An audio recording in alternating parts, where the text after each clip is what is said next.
Oh my gosh. So what happened? Like, this is such a weird deja vu. Like, I see the same faces from a couple weeks ago. Like, I think I bumped my head. Can somebody fill me in on what happened last week?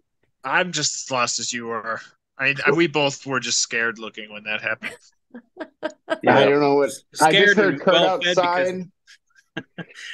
scared and well fed because the very delicious bagel recipe that both of us are having. I was salivating at the preview for sure, but yeah, I mean we were scared because there goes Kurt and then there goes Tyler and we were like, who's next? Yeah, I don't know. I heard some dude start screaming outside about like, I don't know, Colorado rocks are better. Then all my lights just went out, so I didn't know what was going on. Right. Spooky. So if you have rejoined us from 2 weeks ago in this space and time continuum, welcome back. If you are new, then let's go ahead and find out who's in the room, and we'll start off with the Geode man down there. My name is Tyler, and you guys also know me as the Geode Cracker and Collector here on YouTube, Facebook, Instagram, all those fun places. And back and not dealing with any technical difficulties this time. Fingers crossed. Yeah, there's still time. Knock on wood. We got time. Well, great to have you back, Tyler. Thank you so much for coming back after all Always the great to be back. Yeah. And who else we got there, Kurt? My name's Kurt with Rock.Hounding.Adventures out in Western Colorado. All right. Thanks for coming. Oh, and what? I am Fred Fossix for Fish Fossils from Finland. Alexis was like, what's your name going to be this week? I was like, I don't know, but it's going to be alliterative. Yeah, good. Good to meet you. All right. Well, I have a feeling that might be somewhat of a premonition on what we might see later. But later in time. Later in time. Why did I get who so knows dark? how many weeks? Yeah. What's happening? Yeah, I was wondering that Storm. Well, yeah, it was the Storm is blowing foreshadowing, like with shadow. Storm's brewing. Starting. Okay. I don't know what happened. I literally nothing changed. I just got dim. One sec. Go on, dude. I'll fix this. He's brightening up himself. I'm Karen from Ozone Fine Art Ventures out here on the wonderful Oregon coast, and we're going to find out what happened in the interim between part 1 and part 2. So, Tyler, how was your last couple weeks since we saw you last? It's been pretty much the same stuff, running around with the kids. My son Charlie, he's the youngest, he's just over a year.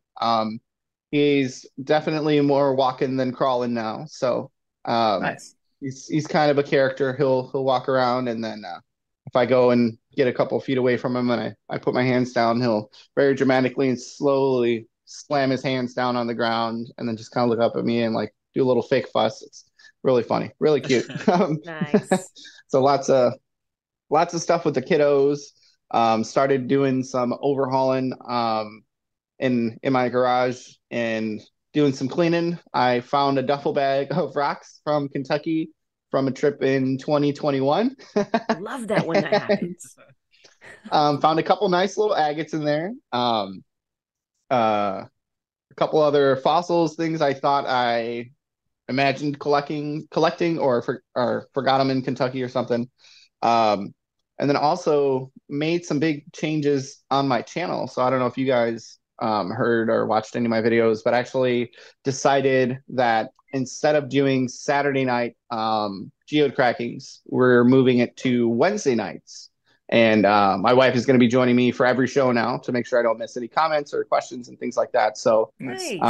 Awesome. Recently started playing some tunes during the geode cracking too. Means I can't monetize it, but I'd much rather have some nice background music than, make a 40 cents on a geode cracking video. It's going to be popular for a day or two. So switching some things up. Epidemic is awesome. Epidemic. All right. I will look into that. When you buy it, you get the license for all music on there. And it's not like the YouTube audio library. Like there's good music on Like I Sweet. go onto my playlist on Epidemic just to like listen to music while I'm working. Like it's Sweet. genuinely Yeah. good music. Well, and it's a Okay, good way to cool. shop stuff for your videos. Like I do Yeah. the same thing as Theo, and then I pop up when I hear something that I totally like, and Like, Yeah. oh yeah, hit that so little that- heart real Yeah. quick. I'm gonna Yeah. remember that one. Yeah, big time. that's Yeah, what I like Epidemic to is do that awesome. with the audio library. But yeah, the Epidemic, I'm definitely have to remember that. Thank you, Kyle. So yeah, You're welcome. normally I was doing, yes, thank you. Normally I would do Thursday night uploads, Saturday live Geode Cracking. So we're switching things up. Now we're doing Wednesday night Geode Cracking, and then Saturday nights I'm doing a live upload. And then once we get a little further into summer and I've got more content built up, I'll go back to doing 2 uploads plus my live stream. So it's been exciting, eventful, but also uneventful, if that makes sense. Like I feel like in my house and everything else is like normal, but like going out into my shop, I love it. It's just like half of it is almost completely spotless clean, and it's been chaos for like 3 years. So it's so nice to get it done well. And I'll have to drop a comment or link my my live stream yesterday. But towards the end, I asked some folks to give me ideas for names for my shop. So we had things like the Geode Cave, the Kraken Shack, some random different things. So I'm excited for that too. Call it the Bug. We'll go comment on it and cast your vote. I'm eventually going to do a poll. Heather, my wife, and I will go through and kind of pick our favorite ones. So just trying to make it feel a little bit more official out there, because I'm sure there's other lapidary artists out there that you get stuck in a rut and just kind of everything feels a little bit repetitive. So I want to make things a little proper. I might rearrange like how I've got my equipment set up just to kind of give it a fresh little feng shui and and get back into the swing of things. I feel like I haven't really played with my wheels or cut anything in a few months. I've needed some equipment, so getting that soon and getting back to the creating side. So excited for that. Heck yeah. Right. I know that Karen would agree that a simple, just one little thing to change pace helps so much to get the wheels turning again. Yep. 4 out of 5 Karens do agree. Yeah. It's like, I don't know, like when I'm sick and tired of jewelry, I just go prep a fossil and suddenly I'm like thinking about the next setting that I'm going to make when I'm done with this fossil. It's like, all you need is just step back for a second and do something. Yeah, or bang something with a sledgehammer is really that good helps therapy. a lot. That always helps. Got to change it up a little. Right. Yeah, exactly. All right, well, thank definitely. you. Thank you, Tyler. Sounds like you've been cooking with fire. Definitely go and leave him a comment about the studio name. I know that there's a bunch of creative people out there watching right now that would love to toss down on that. And how about you, Kurt? What's been going on in your world? Other than cats running. I keep seeing them go by. So awesome. Deja vu. Yeah, exactly. I don't know what he's doing. Glitches in the Matrix. Yeah. What was the question again? Just how my week was? It's been good. Family still is visiting from Australia, so we've just been hanging out with them, and I've been going out on some hikes nearby. We went to a place I want to say like about a week ago, to a place where out in Rifle where we went hiking, and I found a lot of I thought it was agate at the time, but we went back last week and realized that there's no volcanic stuff in the areas, and it's all limestone, so it's chert, which to me is I get confused by it sometimes. Sorry, I was just laughing at the leg that was just splaying out behind tail. Yeah. It's like that is max relaxation happening behind you. Sorry. Anyway, sorry. You're good. And let's see. On Tuesday was my birthday, so we went out to the lake and went kayaking for a few hours, and then left right as the bloodsuckers came out. And I tried doing a little rock hunt, and the place I went was covered in stickers. And I didn't realize how bad it was until I got out. I was wearing water shoes and shorts and knee-high stickers. So that was fun. And I found some cool pieces of purple jasper and some red agate mixed in with it. And as far as that, we've just been playing games and just trying to stay away from the heat. Sounds good. And happy birthday. Yeah, happy belated birthday, man. Thank you. Awesome. All right. Well, thank you, Kurt. How about you, friend? Can I just say that I find it funny, and I didn't realize it until semi-recently, that stickers is very much a regional thing. Because in Montana, I don't know anyone that doesn't refer to them as burrs. Well, I don't know what either of you are talking they about. are. The little seed things that are spiky and they stick to you. Yeah, that's what we have out here. But like when I was growing up in Texas, we actually had stickers. Like they were like hard little, like they were like a size goat of like head. pebbles. Yeah. Yeah. And then just like spikes sticking off of them. But the ones we have here, it's more like weeds, but they're like seeds that just gets embedded in every piece of clothing.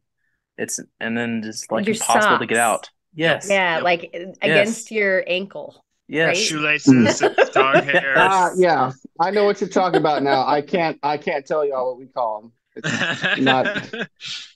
Can't say. It's a 4-letter word. I get you now. Yeah. You said stickers and then you said burrs. I'm like, are we talking about like tube socks? What are we talking about? I'm confused. Okay, we cleared it up. Cool.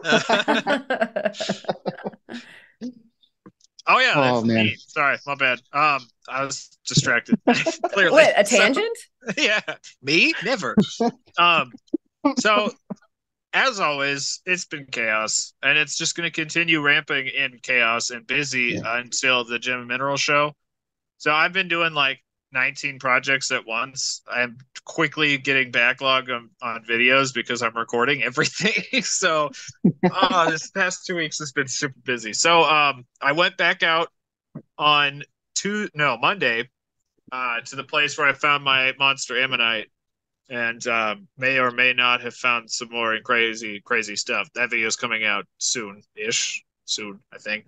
Sunday, I went out with Montana Rock Mom, where I got more of the thing that I teased last week. That video is coming out next week, not this week, but next week.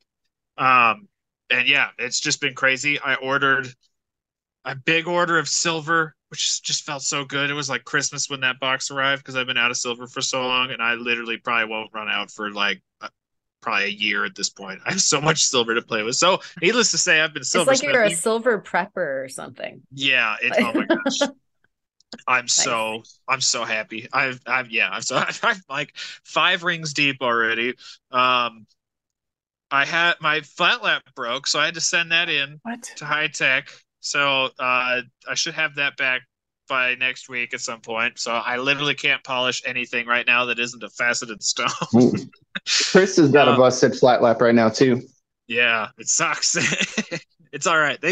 They have a guarantee of back in 3, or it will be there for a maximum of 3 days. So it's not too bad. I just need to get it done ASAP so I have time to polish stuff. And I also ordered a tool that I've been wanting for a very long time, and I will say I am blown away with it, and I don't have any idea when that video is coming out. I bought an air eraser for fossil prepping, and I love it so much. So cool. It is so nice. It's amazing. I'll send you a picture, Kyle, after. Actually, I think I already did. I wasn't going to talk about it in this video, but here you got me tangenting already. So, Kyle, throw up the pictures of that Equinoid. See what we did? We got him tangenting you guys. Got me tangenting. The difference in prep is just insane. It's crazy. Like, the detail you can get out of it is just bonkers. So, yeah, I will be having a video with that thing coming out very soon. Yeah, other than that. And everybody's going to have some serious tool envy. Like, I mean, my gosh. Seriously. Like, that thing paired with the scribe. bad. Oh, it's so nice too. And it's like nowhere near as expensive as most of the other ones. So everyone out there, if you're thinking about getting into micro air abrasion for fossil prepping, look at the Pash air eraser. It's amazing, and it's only like $75. It's fantastic. Ooh. Yeah. All right. How tempting is that? Seriously, because like extremely tempting. The next cheap option is like $400 or $500 for a Bannerman. Those are not easy to come by, but yeah, they're really good too. But yeah, that Pash, I am blown away. It's working so well. Other than that, Nice. I have I have a 5-gallon bucket full of raw ammonite that I'm going to be prepping. So Whoa. Wow. big That's a lot. ammonite prepping video coming soon. Probably, I Dang. don't know, a couple weeks. I'm getting to the point now where I'm going to have to start doing twice a week uploads because I'm just drowning in footage at this point. Don't video everything then. Oh no, we just Well, that's lost the more problem. content from you. Yeah, exactly. So I feel the same way whenever I'm working on something. the Right, problem Tyler. is whenever I don't like record when I'm working, I'll show it in a video and everyone's like, "Oh, how do you do that? How did you make this? How did you do that?" It's like, well, I should have just recorded it so I can explain how to do it, and then I do, and then I end up having like right now I have 8 videos. So if I keep working at the rate that I am, like I'll have enough videos to last until like next July. So it's like, all right, I got us to like, no footage is going to be current if I don't start posting like twice a week because I'm getting a little bogged down.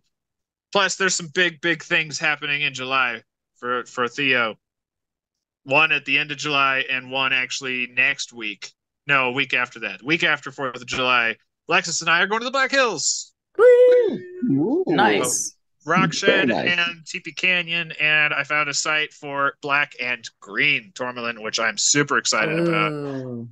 There's an old That's quarry cool. that I found that you can get to for rose quartz, so I'm really excited about that. Ooh. And I found access to a site in the Pierre Shale, which is like home to amazing ammonites and baculites. So it's going to be Cool. like a 3-day trip, and I'm going to get as much rock hunting in as possible. Plus, like 3 hours at the rock shed, like I normally do whenever I go to the Black Hills. Totally understandable. What a treat. Yeah, I Yeah, love gotta that grab it place. while you can. Like, I don't even know if they're aware that I do it, but I plug the rock shed at every opportunity. I love them. They seriously have the best price on like everything. It's amazing. Very One good. of the things that I'm getting there, sorry, the last tangent, I promise. They have the best labradorite you can Come find on, Theo. on the market. Like, it's amazing. It's really high grade labradorite that borderlines on spectrolite. So it's got like not just the blue and orange and yellow, but it's got the greens, the reds, the purples. Like, it's amazing, and it's like $5 a pound. Nice. Wow. And you can Where buy at? chunks that are like this big. It's insane. Where at? That's the rock shed. Oh, right. I love the rock shed. I'm know. getting so excited. Oh my gosh. It's 2 weeks. All right. Just calm down. 2 weeks. All right. So yeah, there's my tangented version of how my week has been. It's been so busy that I forgot what the original question was. Sorry. Well, Fred, we won't get you restarted, so thank you for that. Don't, because I won't stop. I don't know can't. if you answered the question, but that was good. Thanks. All right. I myself have been working hard and playing hard. The weather has been spectacular and acquiescent to some of the things that we've been wanting to do, which includes outdoor studio time, but also playing outside in large measure. I accidentally, just like when we get into a new tool or find a new skill with metalsmithing or lapidary or something like that, I have a little bit of an affliction with board sports, and we just accidentally got into a new one, sort of. So, oh gosh, I saw that on your Instagram. Oh, I'm like a bit obsessed. Alexa's showing me that, and she's like, "This looks like fun. Let's do this." Well, so those are the land boards that I posted up on the Instagram. That we've got literally like between me and this next thing that's on the beach, there's 4.5 miles going one way. And so like that's a lot of beach, and it's usually pretty deep as well. And so on the right wind, I actually have wind boarded halfway down that without putting my Wow. foot down, like just sailed down the beach. I mean, so that's fun. But also, we've been taking it into the water with the foil boards, which looks like you've got like a magic carpet or a hovercraft, because they go a foot or two above the water, and it's like as soon as you start going, you're immediately addicted. Like, who doesn't want a hovercraft? Right? Like, yeah, it's super fun. And it's water play. So, oh no, I'm going down, splashy, like Yeah, exactly. it's way better than falling on snow or sand or whatever, getting like, a total wipeout in a wave, like if you're surfing or whatever. So at least I haven't gone fast enough yet to get spanked, but it's super fun. So that's part of what we've been doing. And I've been we've had we've commiserated about writing things for posts, like when you're posting a bunch of stuff to Etsy, right? And so I've been posting a bunch of stuff up to the website to get my collection dropped. Finally finished. It dropped about 48 hours ago. A couple pieces are already missing. Like they gone. And I still have to do write-ups for some of them. Like I had to get shove it out there. And then like, if you have any questions about this thing that has no write-up, like, contact us. for now, I'll catch up with it. But you know how it is, man. You just like, you could just take forever, just like with the editing of videos. You could literally take forever and just fuss over the one thing, for an eternity. And so I just was like, okay, just toss it out there. That's not just me. What's that? So that's not just me. No. I'll bet you I got a bunch of, bobbleheads out there nodding too, you sure could. With anything creative, it's like, oh, it's never quite right. And, you want it to be as good as possible. And so at any rate, that's what I've been doing, but it's been so good. So like, when you play like a kid, you sleep like, a baby. Yes. A Berber character. A Berber, yes. Yeah. And so like I couldn't be more stoked, and that's where I'm coming from. So that's how everybody's weeks are, and let's get right into this huge geode discussion that we were having. I think we left off somewhere with not only a detail and debate about what's a vug and what's a thunder egg and what's a geode, but I know that Tyler had a bunch more stuff to show us, and so I remember he lifted one up, and I was right about here, and then we were just gone. Yeah, yep. Exactly. That's the one. Yeah. So we've got a little bit of a better camera this time too. So hopefully I'm not super duper pixelated. And I was watching that, and I was on my iPad last 2 weeks ago. So it's a nice iPad, but the camera is just terrible. So much better now. So this is what I was showing in reference to one that Karen was showing. So I have a couple different examples, because I think you were talking about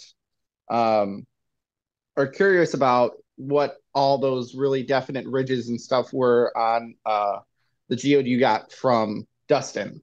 So this was, I'd run outside and grabbed a couple different examples. So this is one I think is a little closer to yours. Yeah, that looks a lot like it. So I think this has to do with it being something organic at one point. So these ones I think were Brachiopod related.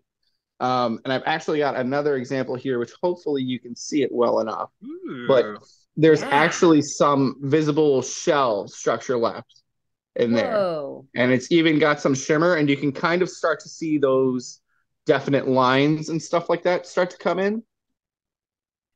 Especially down here. So it's really difficult to say for sure. But I mean, yeah, there's even spots down here where it kind of breaks, and it almost has like it reminds me of, to reference Pokemon, like their cracked ice hollow pattern. If anybody out there, I know Theo knows that. Oh yeah, so that's what it reminds me of. It's like no for certain structure to it. It's just kind of it gets crunchy. I don't know a better term. Yeah, exactly. It's crunchy. I don't know why. That's just my brain thinks that's the best term for it, and then even here's another example that's got some visible shell structure left in it that we could see even here too. This is another one that was a Brachiopod. And it starts to break apart and those pieces fall away. We're left with those like jagged, weird structures. So Wow. that one that you have there, I think might be something that was once upon a time a living creature. Because I haven't found many that are just like that for no reason. So I like that explanation. That's exciting, because it's just wild and weird anyway. And the fact that it might actually be a fossil from an organism would be just pay dirt. That would be amazing. And I see what you're saying that, there's plenty of organs, especially petrified ones, that this could be. So. Right. And I think somebody saw a hedgehog, or like a strange, like under the bridge, like little fella with two eyes and a great big nose. I think we found our creature. It's definitely cool. Really cool. So you find quite a few fossils that are geodes and geodes that are fossils. This is true? Yes, I do. So I've got a couple different examples, and I think I briefly talked about that. There's a lot of what people will think and understand will be impacted by like their environment. I mentioned down in southern Indiana, there's a lot of people who think that a good portion of the geodes down there are geodized fossils. And, I mean, that one that's a Brachiopod, 100%. Big Brachiopod. Oh, yeah. That's a Brachiopod, that's a horn coral, and look, there's a little geode. That's a horn coral right there. Wow. I want to have the buildup be nice. Oh. So I've got some cool things here. So like look at this. Look at the structure that is left from this. I believe this is a part of like maybe an aboral cup, that section of a crinoid. So this would have sat right above just the segmented stem or Indian beads that a lot of us find. So that would connect here, and then from there up, it would have arms that would kind of flange out. So there's that one. Cool. That there's a geode. And to kind of continue on with it, so this would be the little base of it, and then this would kind of be what it looked like from the top. Whoa. Oh, wow. That's cool. If you didn't know, crinoids, their most close living relative to our creatures in the water today are starfish. And it doesn't have all the arms, but that right there looks like a starfish. And if you weren't certain, you would say it was a starfish. But this is cauliflower. Just one that's a little bit more defined. But typically, when we find a crinoid, like this would be considered a calyx, which confuses me a little bit because I guess when you look at the diagrams, like especially for this one, the calyx is, just below where the arms would like start to come up. And I'll try and send a picture to Kyle so it could be on the screen for you guys.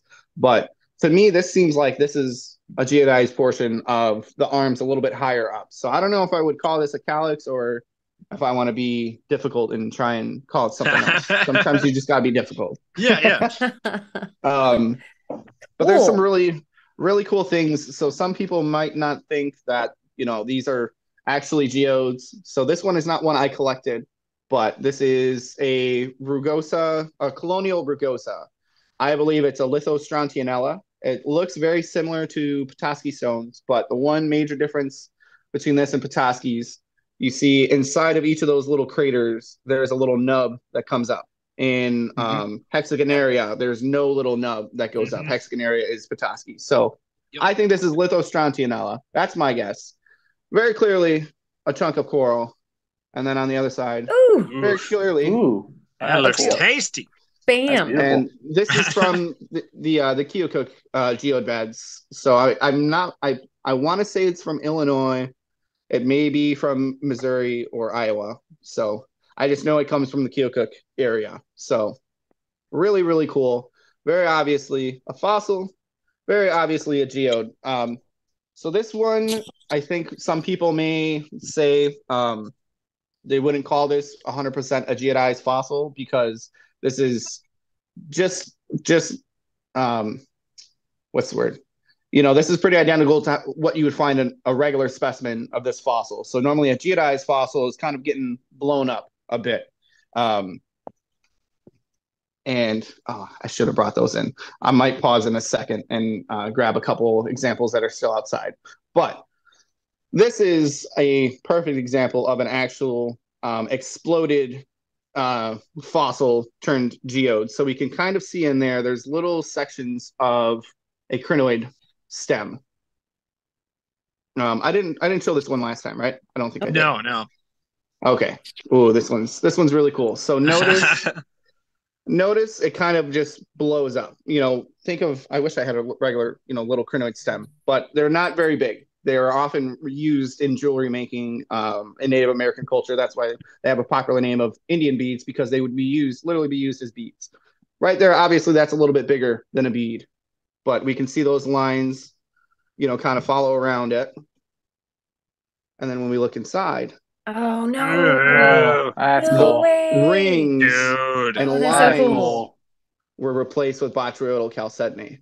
So this is 100% That's a awesome. geodized fossil. So this is probably one of the nicer examples that I've found that shows just the transfer of what it once was, millions and millions of years ago, and what it looks like now. So if I would have picked That it is up so just incredible. looking at it this way, I would have been like, oh, that's pretty cool. But I found it this way, and I noticed the crinoid segment first, and then I turned it over and just flipped out. I'm fairly certain that I actually found it in a video of mine from maybe a year or two ago. I need to go and do a deep dive and go and rewatch some things and try and find it and clip it and go from there. But yeah, sometimes you find really crazy ones like that. So I don't know about anybody else, but I'm gonna sit and argue, and I'm gonna support the claim that fossils can turn into geodes, and this is a very good example right here. I have other three things- examples here as well. Theo totally does. I got one. All right, let's see what Theo's got. I have three right here. These are very, very, very popular. You may not think of them as geodes, though, which a lot of people don't. They're actually they're huge in the specimen community, and I'm sure the moment I show this, everyone's going to know immediately what I'm referring to. But yeah, talking about agonized coral. Yeah. Agonized coral makes some absolutely crazy, insane geodes. Heck Look yeah. at That it does. Wow. Chondroidal goodness. Ooh. Oh, it's wonderful. I love it. I tried And there's- grabbing some of my Beautiful. Druzy filled ones, but I couldn't find any of them. But then we got this one. This one's actually broken. This was a much larger piece that Derek cut and gave me. Look at that. Look at that. Oh, wow. That's like a whole cave I scene. love it. It really is. Isn't it amazing? Gosh. I love the That's tubes. crazy. Question: what do you identify that as? Do you call that tube agate, or some people like to call it drip agate? Which do you lean towards?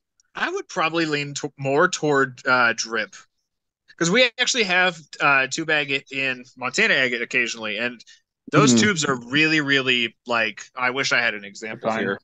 I think They're like perfect pistons. They're almost like straws, because they're just Wow. perfect cylinders.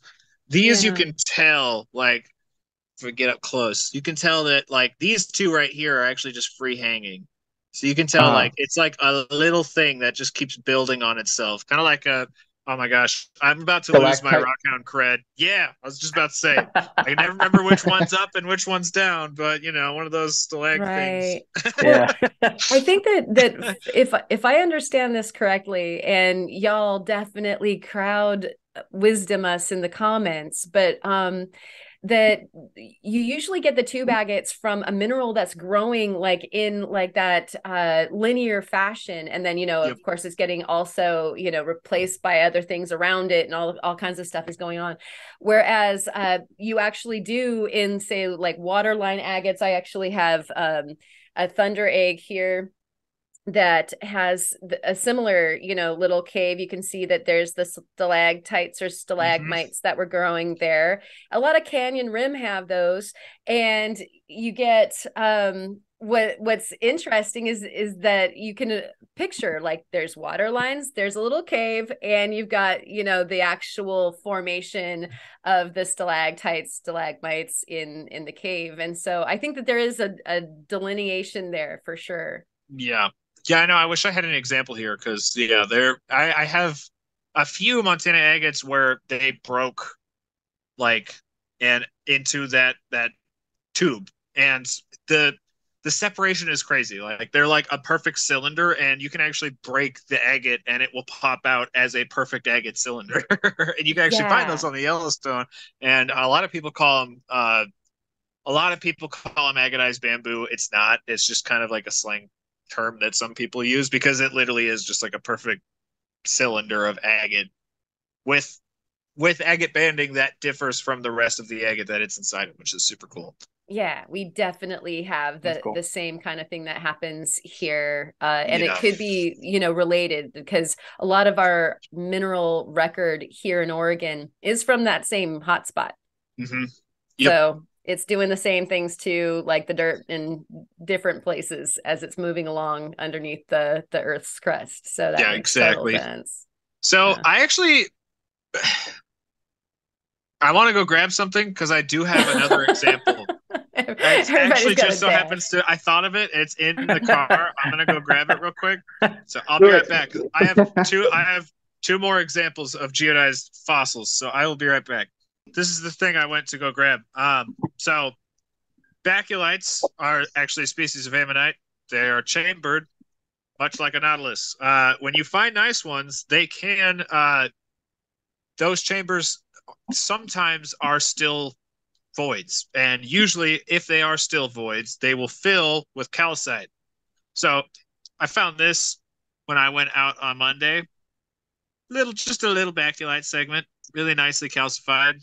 Bam. Ooh, nice. Bam.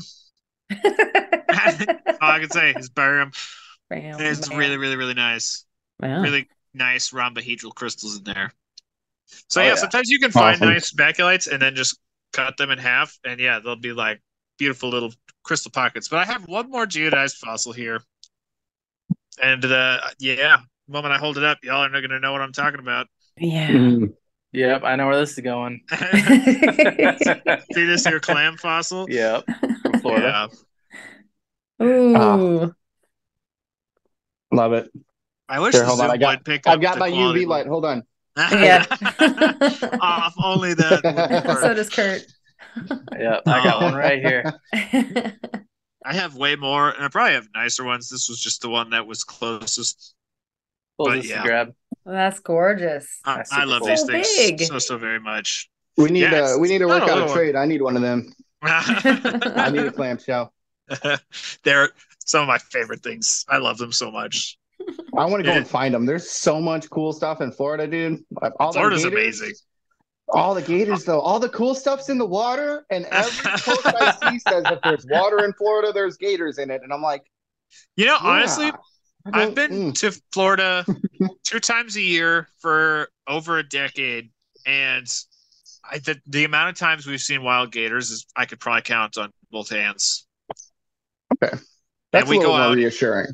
Yeah, no, like it depends heavily on where you're going. Like this stuff here, you're either going to piles or there's one place that Derek took me, and that's a private spot where you are digging in the creek bed. But that creek is like ankle deep, so there's not going to be any gators there.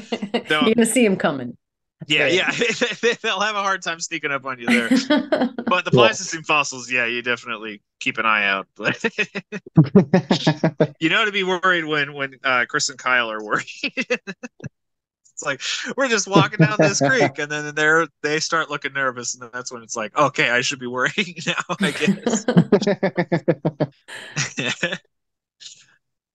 All right, those were mine. Right. Those were my geodized fossils. Nice. Yeah. So, Kurt, you want to show yours before I get back to it? Yeah, sure. Cool. So I have one. I actually have a few brachiopods that are geotized, but I don't know where all those are right now. So I do have one that I was going to show last week, but when it was whole, hold on, when it was one piece, but for my video last week, or beginning of the week, I cut it in half. So you can see the natural shell structure right on the face of here, and then whenever it's wet, you can kind of see the gray shell structure all the way through it. But I wanted to preserve the fossil structure, so I cut it right on the base of the bottom of the shell to kind of open it up. Wow. And you can see mostly calcite crystals around the outer edge where the shell structure is. There's a little bit of agate running through there. Sweet. But most of it's just straight calcite.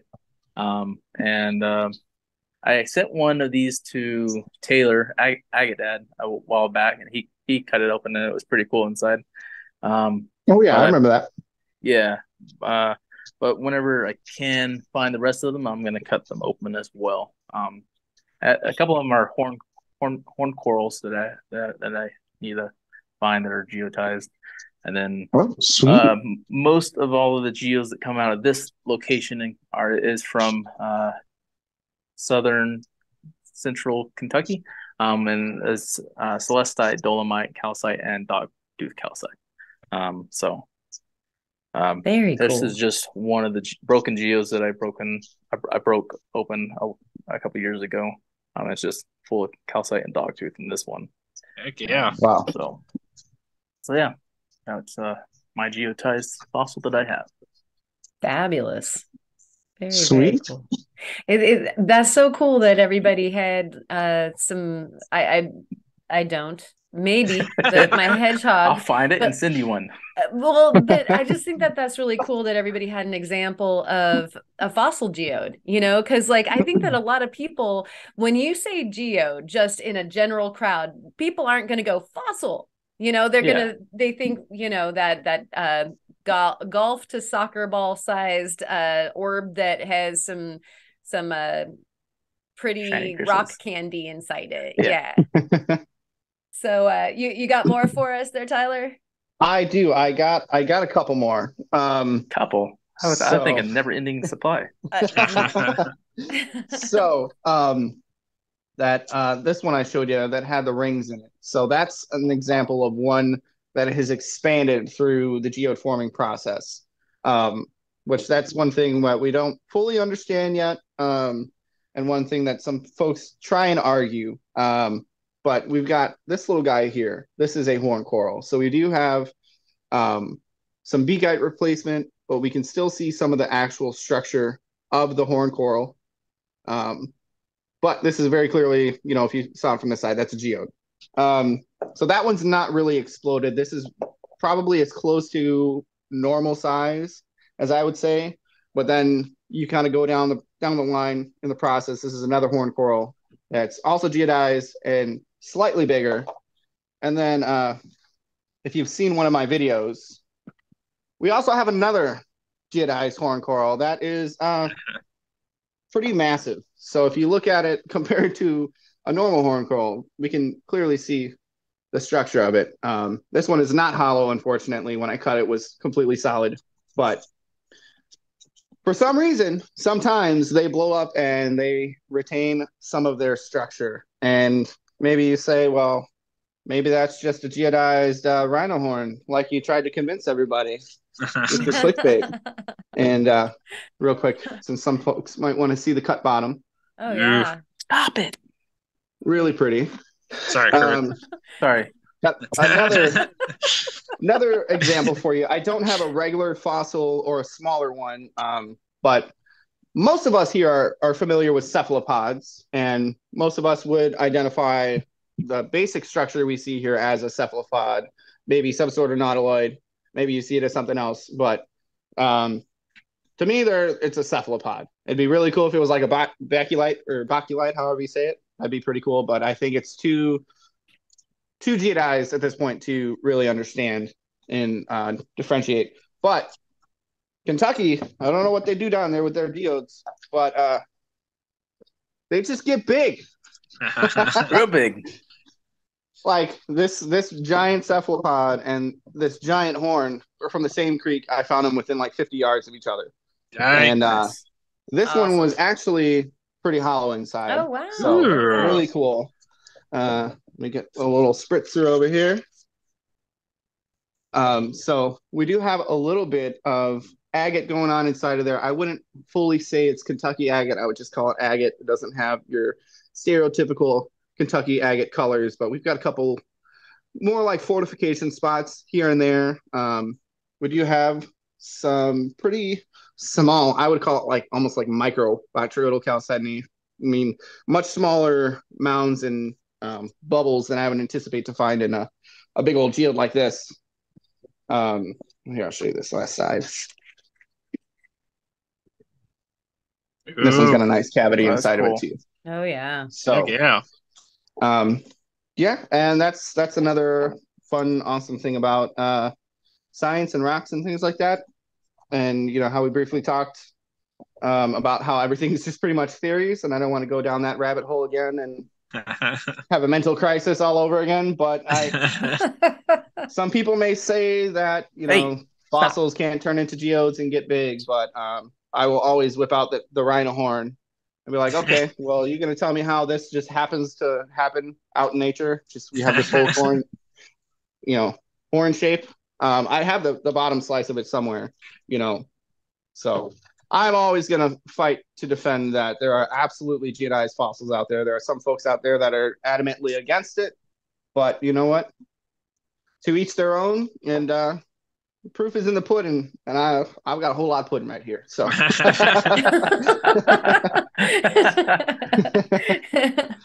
he's swimming in pudding, people. I want pudding. right?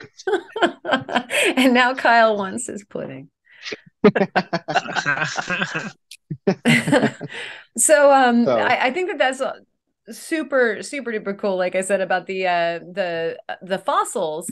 And we did see some like regular geodes that are kind of quintessential. I showed the thunder eggs. Like I still think so. Here's this one, and you can see this is a 3-banger. Oh, nice. And like I actually dug it out, and it was already, this part was open, and so you can see this is bots, and there's the beginning of druzy there in the very middle. It's a bot butt. It is so a bot butt. It's a bot butt. I'm sorry. And therein lies the reason why it's all in one piece still, is that this is such a cool, so funny. Yeah, it's a cool example of some strange that can happen with the thunder eggs. And if you found one of these, like any place else but in these places that you expect to find thunder eggs in Oregon, and it was just one chamber, wouldn't it just feel like a geode? See, I'm playing the devil's advocate, right? That's where the tricky question or the tricky statement of a thunder egg can be a geode, but a geode cannot be a thunder egg. So thunder egg, it's going to come from where you're finding it. So I don't know. If I were to pick that up, I would call it a geode. I've got a large amount of thunder eggs. I bought collections of thunder eggs, hoping to find the thunder egg geodes, but all of them are solid. So yeah, I've yet to make a video discussing the distinguishing factors between thunder eggs and geodes, because it is I've read some Reddit forums and some Facebook groups, and people get spicy about that conversation. They totally do. Let me tell you. They really do. To be fair, people are just spicy in general on Reddit. Right? And it's 2023 now, and people have oh man, the filters are gone. It's so funny. So Reddit's the Wild West. Reddit is pretty intense. I love it. It's funny. All right. But So do we have some more geodes, or are we all cracked out of the ones that we've got? I have one more. um, I had to bring one of these because these are the geodes that I encounter most often. So of course I had to bring one. It's again wasn't necessarily my best. It was just the one I had closest. So this right here be a Bear ooh, Canyon agate. Bear Canyon. Oh, Ignore all nice. this. This is just limestone. So like look at it like that. That's a geode. We've got some smoky amethyst druzy, and then all of that yellow stuff is actually dogtooth calcite. Really itty bitty tiny little dogtooth calcite. And I love this specimen. This is one of my favorites. So awesome. Beautiful. I've said it before. We need to get you some Bear Canyon agate. Yeah, definitely. Yeah. Travis just hooked me up with some dry head agates, and one's a nice little dry head agate geode. Heck Oh yeah. man. He sent me just a little surprise box, and just a little spoiler. I was just tacked it on in another unboxing video I'm working on, and I told him, I was like, I have to do a standalone video for this. You did not prepare me for this. Yeah. It's beautiful stuff. But yeah, Bear Canyon too. Oh man. Yeah, they are some So of my beautiful. favorites. It's so funny too because like everyone that I bring there, like Derek when he came to Montana, it's like, all right, well, we're hoping for the fortification agates, and I was like, okay, well, just don't forget about the geodes. And he's like, yeah, but I want the fortification agates. Then we start digging, and you're pulling stuff like this out, and he's like, man, I don't even care if I get a fortification agate today. Well, because Derek is the master of calcite. Like, he has the nicest calcite on the planet, and he was pulling out pieces and just getting so excited. I mean, because there's, like, a big agate like this big, completely hollow, druzy all around the whole thing, and then there's just one single giant dogtooth calcite right in the middle, and he's just like, this is, yep, screw the agate. I like these better now. So fun. Man. So even if you don't find a fort, you'll leave happy with the geodes because they're pretty much guaranteed when you go to Bear Canyon. Right? Oh no, they're so I didn't pretty. get an agate, only geodes. Yeah, Like, exactly. Just geodes. Who on earth is saying that? Well, all right. Thank Gotta you, love Fred. these. Yeah. Yeah, man. Do you have any shows and tells in addition to what you just spracked out there, Tyler? I do have a couple shows and tells. Oh, you saved something. Well, why yes, don't you I show saved us and then tell us about it? So I really hope. Oh, it does show up. So right there, you see that little blue chunk of goodness? Yeah. So that is blue barite, and it is inside of a Keokuk geode. So I came across this geode during one of my live geode cracking shows. Let me tell you, I found it for the first time. I think, let's say I had a dozen geodes to crack. Geode number 6 had blue barite. The number 7 and 8 had, just normal. And then number 9 and 10 also had blue barite. So 3 for the first time ever experiencing or coming across that mineral was just crazy. And I know exactly where I was at in the mine. So I'm like, it's got to be that spot that I was at, because I was there for, I think, digging already for like 4 or 5 hours.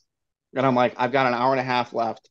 I'm getting so bored and burnt out in the same spot. I'm like, I'm just going to go start looking into loose stuff. And there was like one little spot I found where I pulled just basically 1 foot thick by like 4 feet by 4 feet chunk of wall down. And I just started plucking them out from that spot. And I'm like, that's where that blue barite was. And it was up like 10, 12 feet above where everybody else was digging. Everybody's down in the lower layers. And I'm like, I want to go back there, and I need to get some more blue barite. Now you need to go back before anybody who watches this. I'm going back there next week. Okay, good. There you go. Well, I know next week I'm going to get geodes. Regardless, the wife's planning on letting me get out.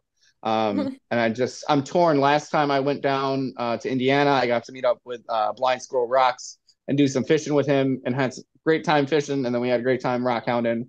So I'm like, do I want to go and do that again, or do I want to go swing a pickaxe around and get some geodes? But they're also like, I'm not finding this down in Indiana. I'll tell you that much. So blue barite, I will definitely send a nice picture. So with that too, I had recently seen a video from a channel called Woody's Rock Shop. And if you guys watch any rock related stuff here on YouTube, I'm sure you've come across him. He's a content creator out of Keokuk. And he had just released a video, like he was freaking out because somebody had cracked a geode that had barite growing off of the calcite. He mentioned that alone is fairly rare for that area. And then like a week later, I cracked it, and then I was blue barite growing off of calcite. So I'm like, what is this? Is this like even more rare? Like, so I was hooked. And then I think over the next like three live streams, I wound up with about a dozen geodes that had blue barite, and I sold a handful of them, and I have a handful of them left. So super, super cool. Not a common color. If you weren't aware, blue is not a common color that we see in nature for whatever reason. I think there's only like, 2 or 3 like known, like genuine ways that we can find like blue quartz, which like one of them is in the mineral lanite that you could find down in Texas. And I think there's like maybe like 2 other ways you can find blue quartz. So blue is pretty hard to find in minerals. And maybe I'm wrong, maybe I'm a liar, but that's what I've been told. So that's really, really cool. And I think the last one I'll show, so we don't go too long. This one was sent to me from Jeff. I think he just changed his channel name. Now he's J&V Rockhounding. He's a newer rockhound to our community. He's down in Kentucky, and he sent me this bad boy right here. Ooh. Which cool. It's got botryoidal chalcedony and some really beautiful fortification agate. So like I said, this one is from Kentucky. You wouldn't call it your standard Kentucky agate. Some people might, some people might not. But definitely a really, really beautiful specimen. I love the hues of red you see down in here. The fortification banding and fortification agates you can find are pretty gnarly down there. So don't get your hopes up to find like the yellows and reds. Like everybody wants to go to Kentucky and find a black and red imperial agate. Everybody wants to go and find the yellows and stuff like that. And let me tell you, I went down there and there was at least a dozen like already cracked open geodes that had agate that just weren't the main colors everybody wanted. I filled my bucket with those and I've brought them home and I've cut them, and you'd be surprised how many of them you cut into it a little bit and then you find that yellow that you're looking for, and then you find that black and red that you're looking for. It's just not sitting there in the way that it broke. So Kentucky, I love it. I want to go there. And last little thing. So I mentioned earlier that I was doing some cleaning and I found some rocks from like 2 years ago.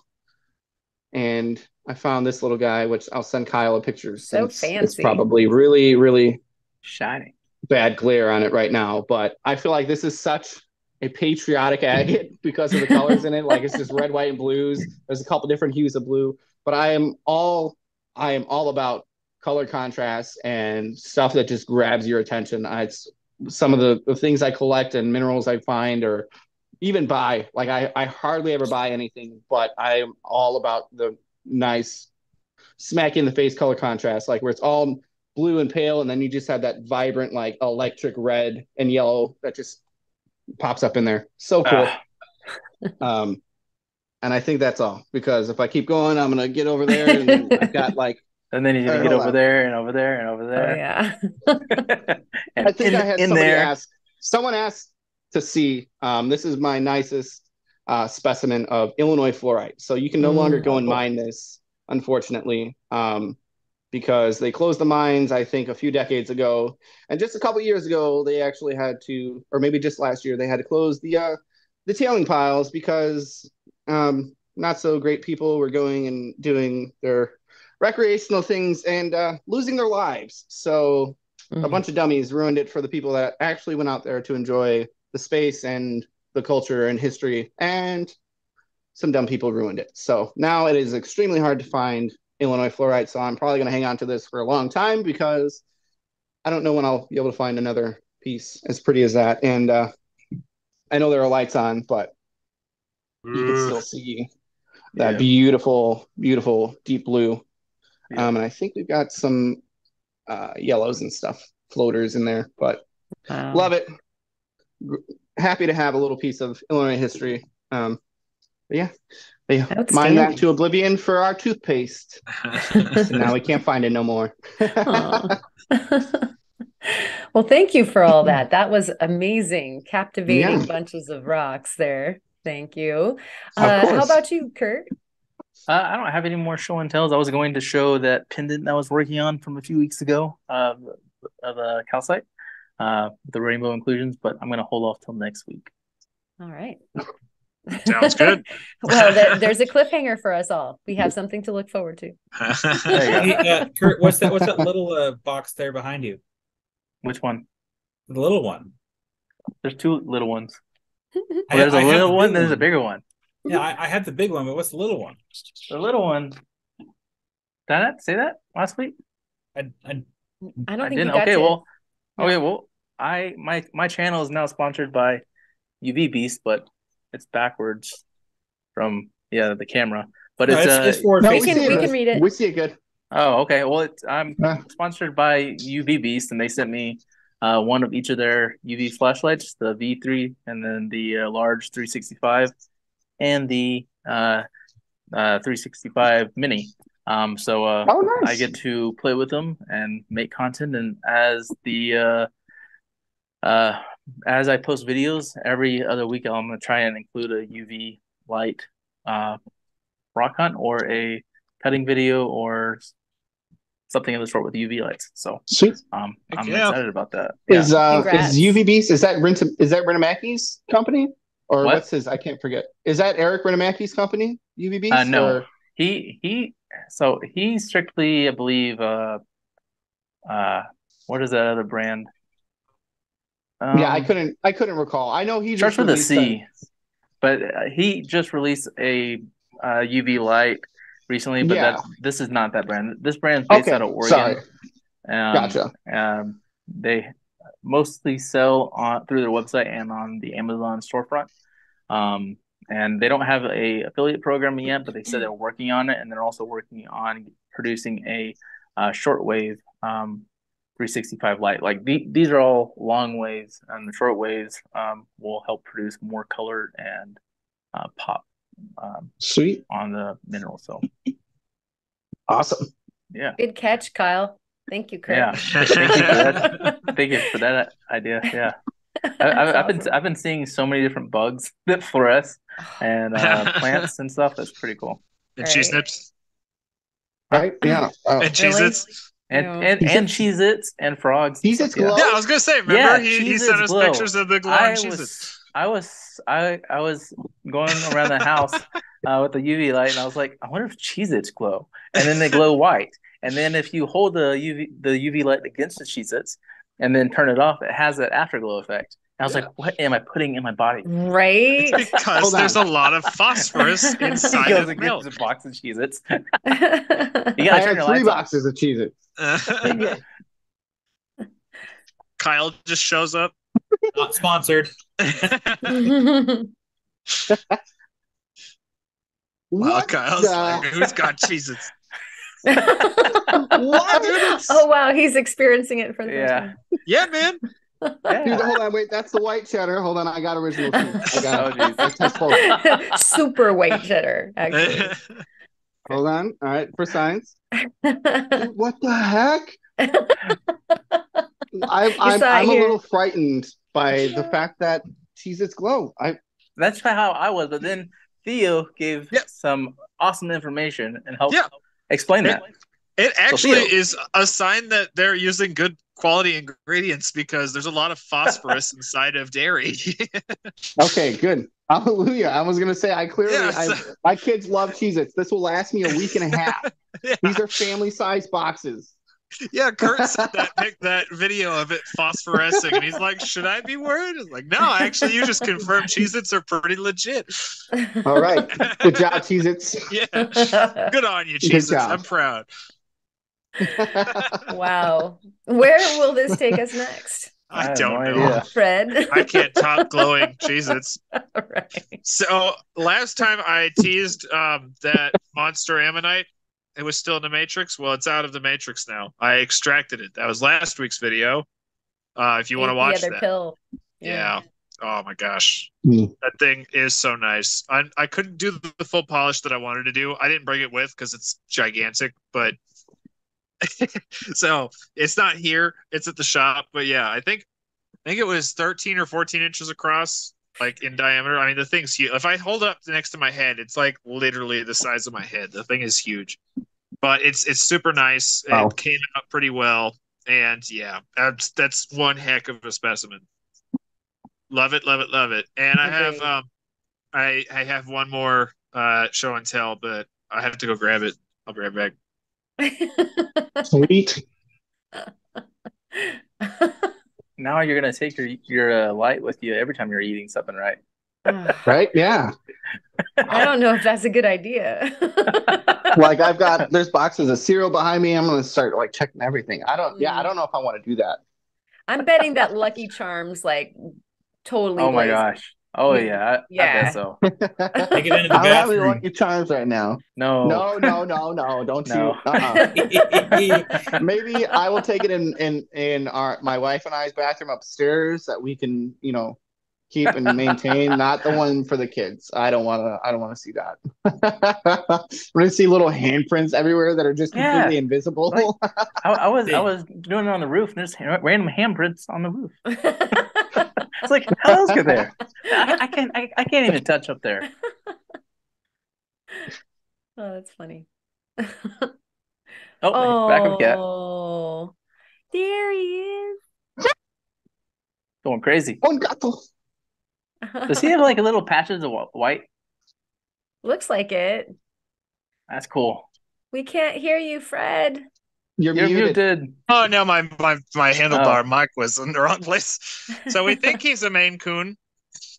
He's a little monster. He's been here for like, I don't know, however long we've been on the podcast. And he already is just like, yep, I've always been here. This is my place. Oh gosh, look at how cute. He's awesome. And he is just purring nonstop. And the dogs love him. Oh, That's good. Wait, Theo, keep him real quick. I want to show Tess. yeah. He's Come here. brand new to the point where we don't even have Yeah. a name for him yet. Oh. It's a Maine Coon. If you have any You're ideas good. for names, leave them in the comments, you guys. Yeah, right. And you're Those gonna guys. put it up to the channel. Just make a poll, and whatever has the most votes, you have to name it that. Oh man. No, Alexis black would with, be like, so white. mad because this Right? is technically her cat. So Yeah. she'd But be good so ideas are furious. always welcome. I think Oh yeah, they're- yeah. You Hey, can pop them up. what color is his man. eyes? Green, bright green. Oh. Cute. Buddy. He's just constantly moving. You can't Yeah. have him. It's Theo's. Yeah, little kitten. It's like running a slinky through your hands. Just gotta keep Yeah. it moving. He's so cute. 11 weeks old. Does he have any siblings? Yes, there's 3 more of him. Ooh. There's 3 more of them. Road trip. Yeah, they're get on it. They're free right now. They're free right now. If you want to come to Billings, Montana, No. and get We his already, siblings, we already they're have free. Coconut. Here, No. Uh-oh. ow. You started a discussion. take your Oh. kitty, Alexis. Is that Chris' girlfriend like, No, let's go they're get a cat? Petco and Billings, Montana. Unless you want to drive to Billings. Did she say I do? Hey, Theo, we may be coming to Montana. Well, get a hold of me. We'll go do some hunt before you take your cat. No. They're at Petco. Do they look like that one? I have no idea. All right. We're still recording. Fred, Sorry. thank you so much for showing off your fantastic feline. Yes. Awesome. Yes. Thank you. And is that all of your shows and tells? I think so. Okay. All right. And I'll just do mine really quick. Some of you saw what I was up to last week when I did the live that is in lieu of the podcast. And a lot of people were asking me, so you're telling us that maybe 5% or even less of those sunstones that you bring home from the mines or when you're out digging, you can use. And that is the sad and sorry truth, is that like they just don't make them. They don't make them deep enough a lot of the time to really be that great for faceting, but they're gorgeous. And so there's another application. I can have them tumbled. I am working on a tumbler. Thanks, Kyle, right now.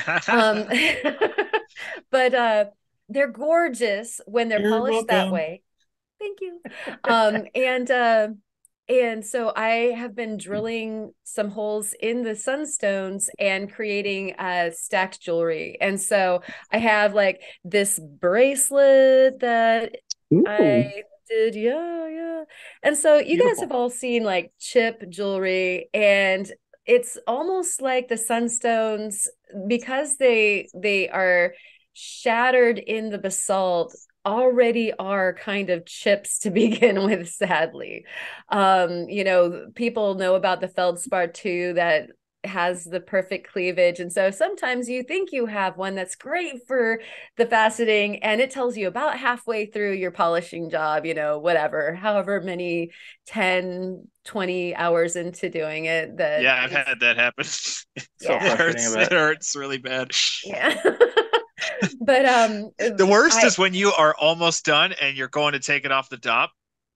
The final polish, second side, you take it off the dop, and then part of it stays behind on the dop, and you're like, oh my gosh, all that time was for nothing.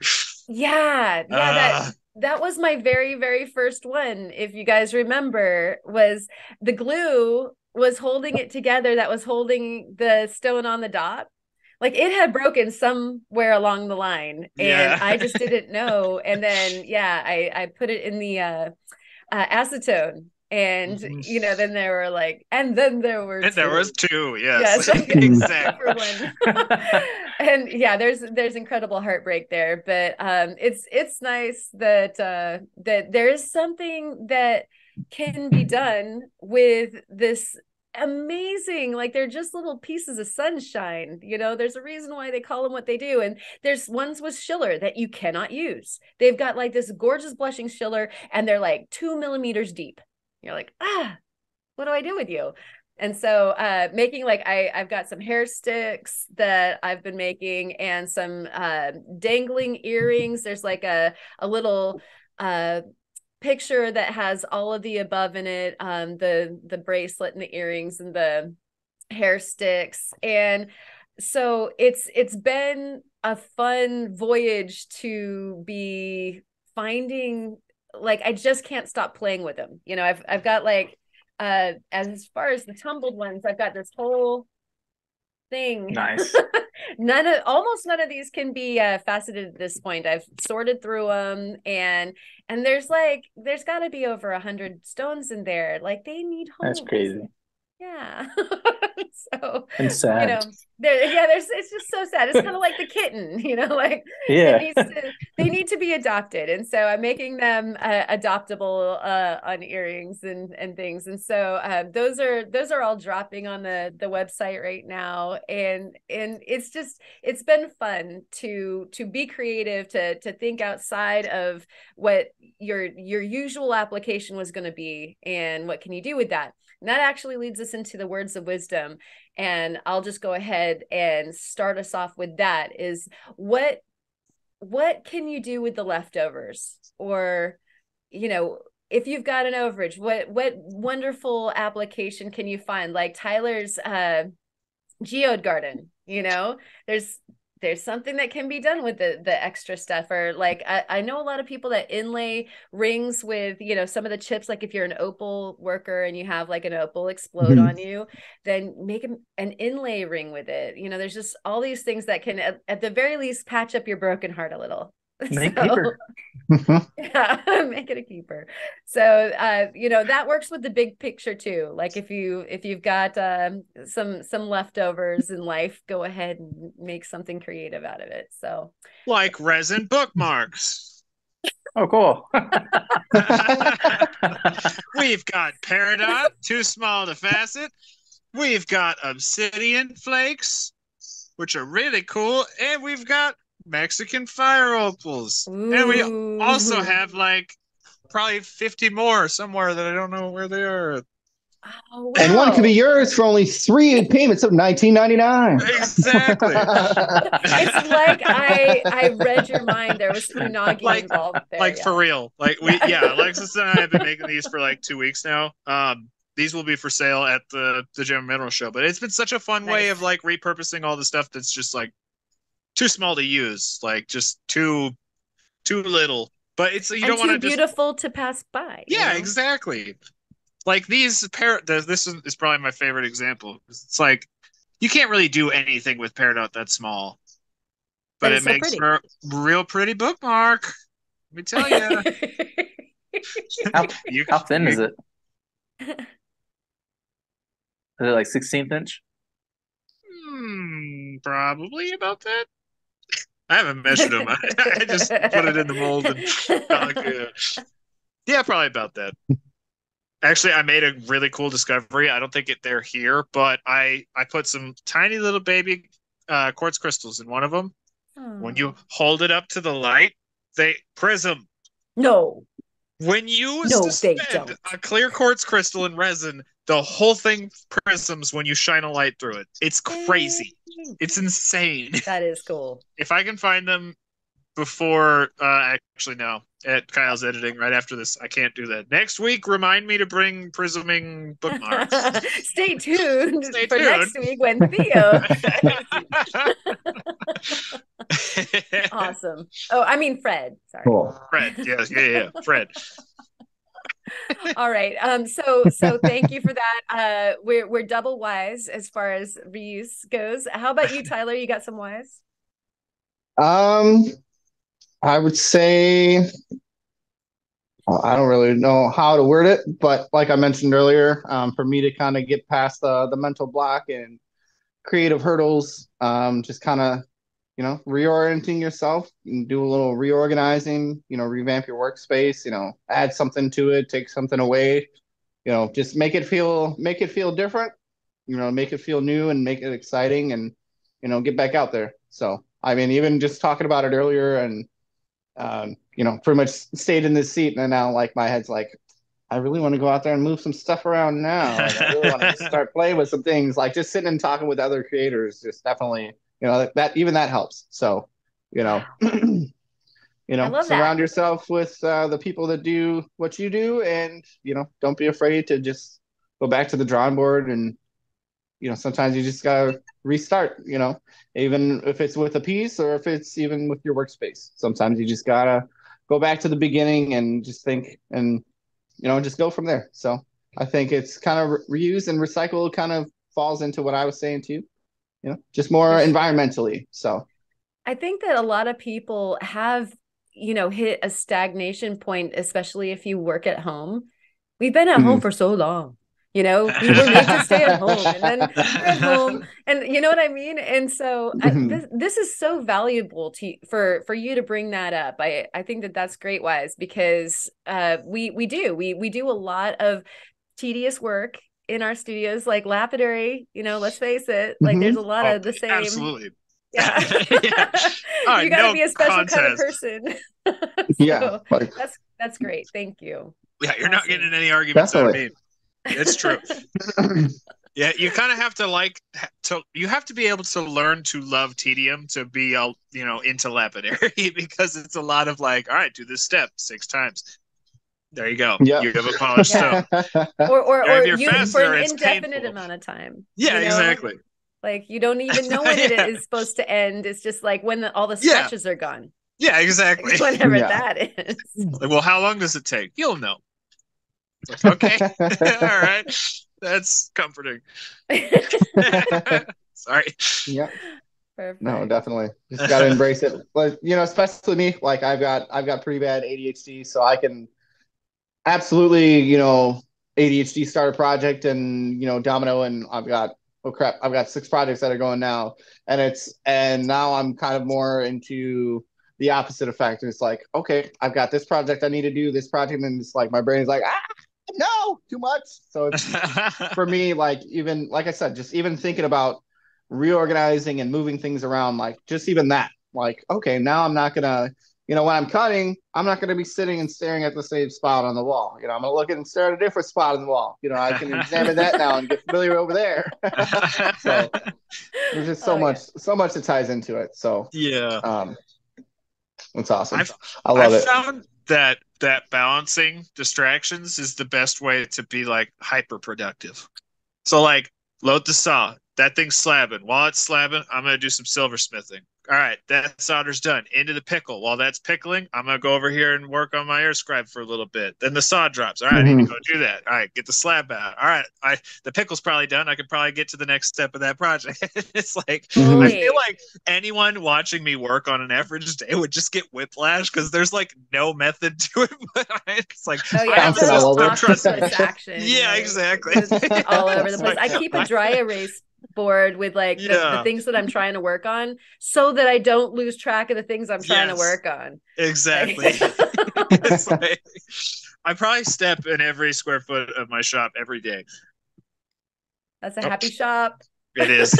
It's a mess right now, but yeah, it's still happy. It's just messy. Right on. Well, thank you. Thank you for the wiseness.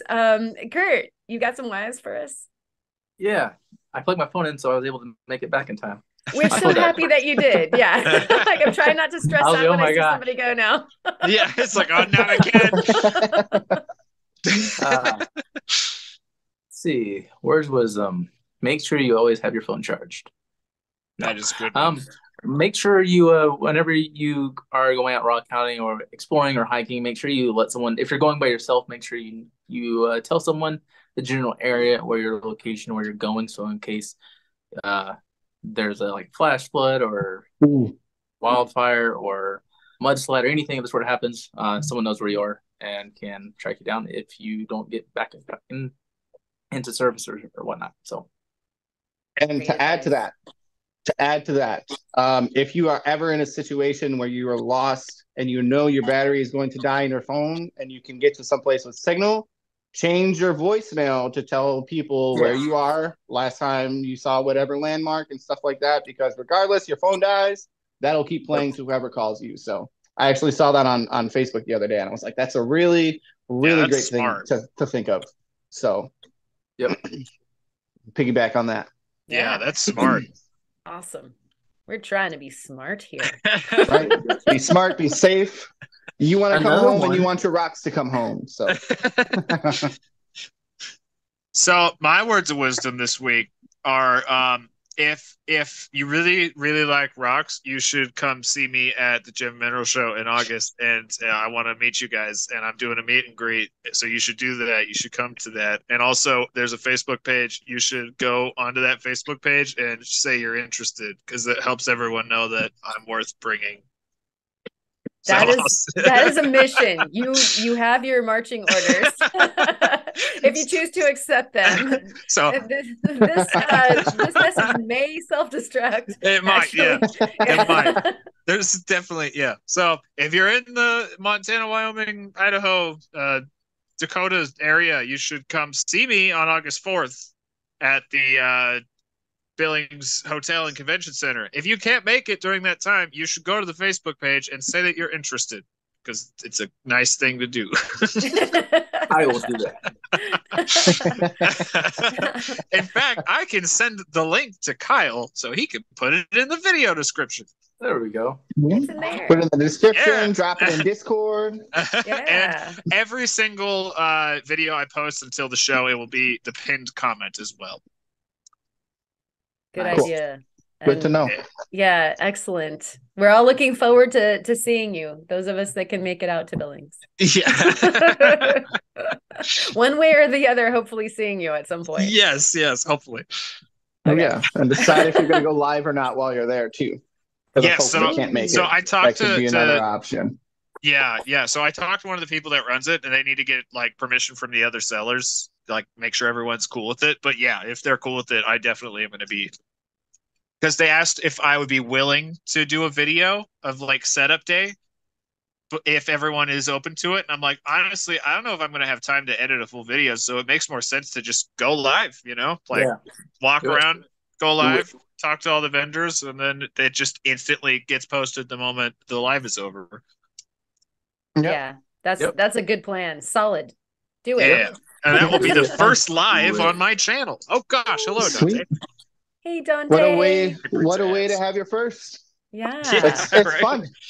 I mean, I did a couple when I did a show. Each day I was there for pretty much the whole day, and I think I had like one day was like a 4-hour live stream, and one day was like close to 5 hours or something like that. And there's a couple people that sit and rocked with me the entire time. Just Wow. That's sat and watched awesome. the whole time, just chilled, asked questions and stuff. So it's a lot of fun. Yeah, And I definitely really helps the need to people do that one. can't get there. So I think Yeah, I think exactly. they would enjoy it. Not to pressure you or anything, but I got y'all's backs. We want Theo to No, go live. I got it. so many people have like, especially like, I don't know, I was always afraid of it, and then Kyle started doing lives, and now Karen's doing lives, and now I'm talking to other people that do lives, and they're all like, "Dude, just do it." And I'm like, "All right, I'll get off my anxiety box and just It's do a not live." that scary. That's how all mine Just started. do it. I wasn't even YouTube. I started doing lives on Facebook. I was in the Yeah. amateur geology and rock hounding group, and it was like 1 a.m, and I may or may not have had a couple drinks, and was just like, "Hey, who wants to watch me crack geodes in my garage?" And then there was like 100 people within 30 minutes. They were like, "Do it!" So I'm Yeah, like, geodes. "Dude, it's 1 a.m. We're gonna go live," and I've been doing lives ever since. That is an So it was awesome He's been alive story, ever since. honestly. Like that's the origin story. I needed. 100%. 100%. That's how it That's started. great. I was a little inebriated, and I was always sharing pictures of the geodes, and I'm like, what if anybody wouldn't want to watch me? And it was my first live is awful. I'm like, my phone is like vertical and like it falls down 17 times because I don't have a tripod. I'm like literally have a balled up sweater on the hood of my wife's car, and I'm like trying to like balance it in the little reservoir that catches rain off the windshield. It was so terrible, but here we are. Lives are fun, man. And it's a great way to connect with people. You know, you're gonna get a whole different group of people that will interact with you that aren't comfortable, you know, just leaving a regular comment, or who feel like a regular comment's just gonna get buried. So it's a lot of fun. A whole lot of fun. Oh gosh, Dante, what are you doing? Hello, it's time to go. Yeah, Right? she's like, okay, we're done now. Nice baby. Dante is Playtime now. definitely sending Wrap us a it, wrap. message. Right? Nice. Okay. Oh gosh. Okay. So And she's off. you made it to all the way to the end of this podcast, and we haven't imploded. Thank goodness. Yes. Before we go, definitely send us your pet pictures that are rock hounding pets for the viewer show and tell, plus the viewer show and tells. And that is the email that's in the description. While you're doing so, if you want an invite to the Discord, same email, and we will send you back the invite to the Discord, where you can talk about the geodes and the opals and all the things that you ever want to talk about all week long with us, and share your shows and tells all the time. So that being said, thank you everybody for coming for this Geode Extravaganza Part 2. We'll see you in 2 weeks. Go check out Kyle's live, of course, and Tyler's lives. And that's all week long, because we basically have Saturdays and Wednesdays now covered, right? And then Tuesdays, Wednesdays, Saturdays, right? Yeah. All right. There's So always we'll something. fit you in, Fred. Yeah. I'll find somewhere out there. And until then, you guys know what to do. Get out there, find some rocks, rock on, and we will see you next time. Thanks again. Bye. Meow. Later, everybody.